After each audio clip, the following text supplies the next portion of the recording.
while we have technically an electoral process to elect the president, typically it's an exercise in consensus. And the consensus within the party, cadre, who are really the lifeline of the party, that Rahul Gandhi must head the party. That is the broad consensus within the party. I would say almost an unanimous consensus within the party. Almost an unanimous consensus within the party.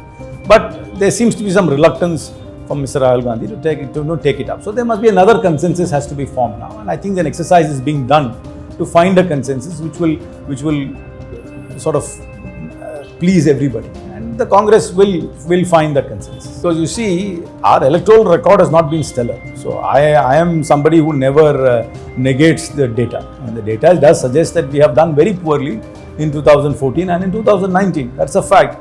And we have also not done exceedingly well in state elections. And even in states which we have sort of managed to do well, we have not been able to keep our flock. But that's because of the nefarious activities of the BJP. Yeah?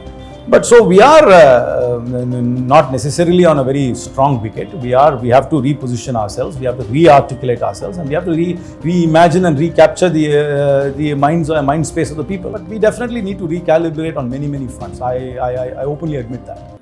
The Congress party is not a monolithic, cadre-driven organization like the RSS. We are a large tent where people of very different backgrounds, diverse views come together. So there will be bound to be differences, but that never really affects our electoral performance. You see, when you talk about Tamil Nadu, yes, of course we have lots of different opinions, difference of style of functioning. But when it comes to elections, everybody is united.